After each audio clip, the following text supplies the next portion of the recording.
Nous vous invitons à écouter le premier épisode de notre feuilleton L'homme étrange. Feuilleton proposé principalement aux personnes qui ne connaissent rien ou si peu de la vie de Jésus, cet homme étrange.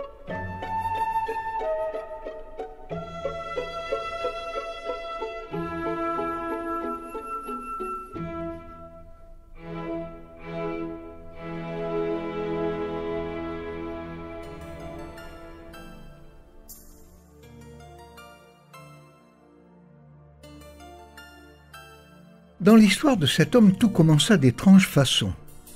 Le tout de sa vie ne se compte pas au nombre des jours, ni des années, comme si le temps ne comptait pas, comme si le temps traînait une part de ridicule. Le temps a des filets et des empêtrements. Aussi cet homme, cet être, n'eut-il qu'une vie brève, 33 ans, comme s'il avait ailleurs son véritable domicile. Pourtant sa vie fut pleine, aussi bonne et rebondie que la tourte de pain sortant du four. Ailleurs, il avait un ailleurs. Pourtant cet ailleurs n'était ni évasion, ni escapade, ni exil. Comme si la froide solitude des déserts suffisait à la vie et à jamais. Étrange vie que celle de cet homme. Étrange vie, mais non étrangère. Il avait un ailleurs pour demeure. Un ailleurs qui ne quantifie jamais le temps, ni en jours, ni en heures. Il a si peu vécu, 33 ans, que je m'étonne encore de voir la trace de ses pas. Ailleurs. Il avait un ailleurs pour maison, un temps sans domicile fixe. Son ailleurs est Exode. Il était homme des traversées. En 33 années, il avait rendu le temps libre, il avait rendu le temps ivre, saoulé d'éternité. Son ailleurs, te disais-je, est Exode. Outre les franchissements du temps qui faisaient de chaque instant des feuilles mortes, il faisait passer chacun des terres de l'esclavage à la liberté, à cette liberté que l'on ne peut étreindre même à deux bras. Son ailleurs est sans borne, jamais piétinement ou vue bouchée. Son ailleurs est d'hier, plus de 2000 ans. Il est aussi d'ici, de ce moment que nous foulons aux pieds. Son ailleurs a déjà fait un pas, a déjà introduit demain. Son ailleurs est amour.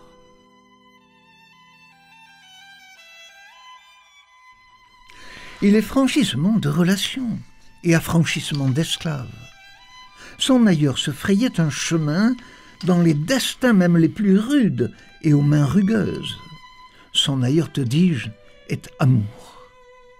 Et pour te conter les sondes qui mènent à cet ailleurs, nous allons te parler à notre façon de cette étrange vie, de ces 33 années qui ont un poids d'éternité, étreinte curieuse, entre l'infini et le fini, entre Dieu et l'homme, baiser de l'éternité sur le temps. Son ailleurs est Exode. Sa vie se résume en un mot, le chemin. Jamais être ne fut plus nomade que lui, sans pierre où reposer la tête. Sa vie fut d'amarres larguées, de voiles déployés et d'ancres levées.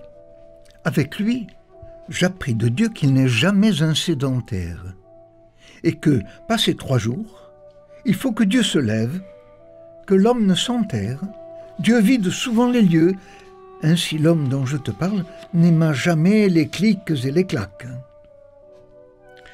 Et c'est pourquoi, pour un ailleurs, il pliait son bagage, secouant même jusqu'à la poussière accrochée à ses sandales. Avant même de faire passage à la vie, pendant les mois de traversée, au cœur de femme, il avait déjà mis la clé sous la porte.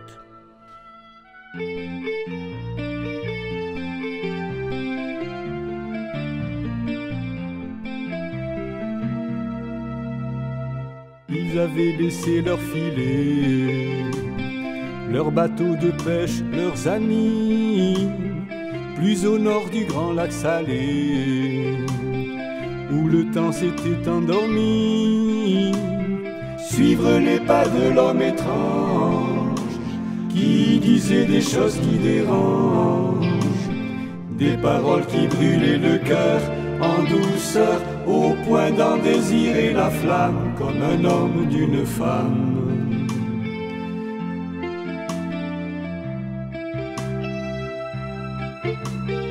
Il avait traversé la rivière pour chercher la force tranquille, séjourner longtemps dans le désert pour résister au choix facile.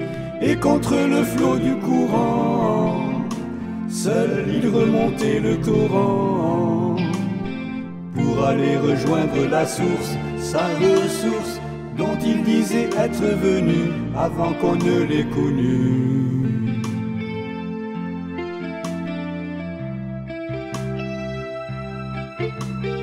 Depuis on a perdu sa trace, en dehors de vieux parchemins. Aujourd'hui les hommes s'enlacent, attirés par d'autres chemins. Ne resteront que cathédrales et Noël sans cérémonial, et des hommes au cœur innocent, des purs sangs qui se rappelleront de lui comme du soleil de leur nuit.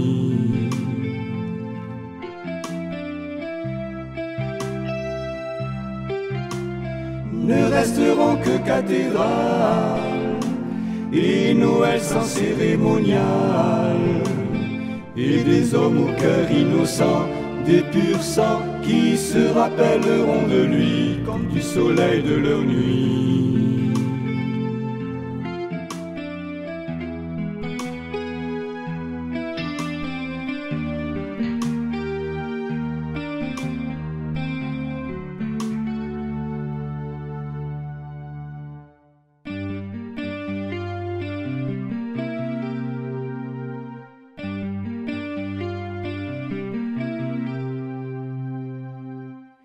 Ils avaient laissé leurs filets, leurs bateaux de pêche, leurs amis, plus au nord du grand lac salé, où le temps s'était endormi.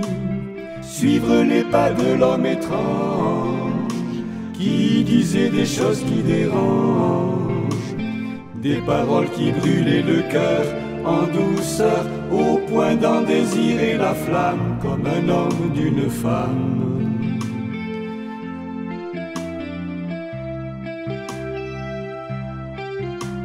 Suivre les pas de l'homme étrange qui disait des choses qui dérangent, des paroles qui brûlaient le cœur en douceur, au point d'en désirer la flamme comme un homme d'une femme.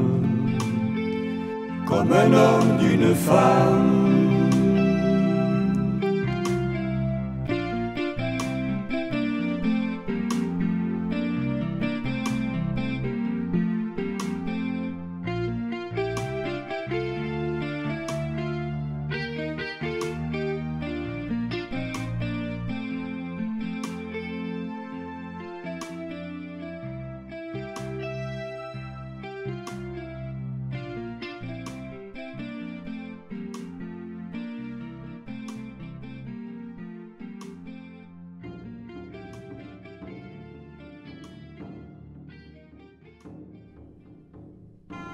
Ainsi débute la vie de ce Jésus. Mais écoute plutôt. Comme plusieurs ont entrepris de composer une relation des choses accomplies parmi nous, conformément à ce que nous ont transmis ceux qui ont été dès le commencement des témoins oculaires et ministres de la parole, il nous est apparu bon, à nous aussi, qui de longue date avons tout suivi avec soin, d'en écrire pour vous, chers amis, un récit suivi. Je ne conçois pas le décor sans un âne. L'âne est chargé comme il se doit. Animal des rues de Ponte, il est aussi celui de la patience et de la dérision. Sa vie est généralement sans cadeau. Et je tiens d'une vieille légende belle malgré son âge, qu'il est une race d'ânes de par le monde, pour qui la trique et les coups ont été si fréquents, sont si présents à la mémoire, que lorsque les ânesses mettent bas, leurs petits portent déjà un gris pelage, un peu comme la vie nous fait à nous des cheveux blancs. Celui dont je vous parle était de cette race. Aussi n'eut-il aucun étonnement de se trouver ainsi bâté, puis chargé. Il était dans sa nature d'âne, d'aller ainsi bardé de toutes parts. C'est ainsi que Joseph et Marie firent le voyage avec un âne. Jésus, dans le cœur de Marie, vécut ainsi son premier voyage, son premier dérangement. Notre âne, qui n'avait pas de nom, trouva curieusement ce voyage des plus agréables et sa charge des plus légères. Jamais expédition ne me fut aussi agréable. Et, de mémoire d'âne, je n'eus jamais le sabot aussi leste. Notre ami, l'échine habituellement fourbue et la tête basse, se prenait à regarder le paysage. Les étendues étaient mouvementées, se nourrissaient de désert. Une beauté certes aride, mais aussi fascinante. Étrange ressemblance avec ce que nous appelons des dos d'âne. Un mystère entourait l'âne et le bœuf, tous deux compagnons de l'histoire. Oh, non pas un de ces mystères grincheux, à la tête hirsute, au front sourcilleux, aux verbes farouches comme les voix de l'ouragan, et dont les paroles vous font lever le poil de peur. Non, du tout. Le mystère qui émanait d'eux était de couleur bleue, comme ces nuits de pleine lune qui habillent les yeux de tendresse et peignent d'argent et d'espoir les espaces et les choses.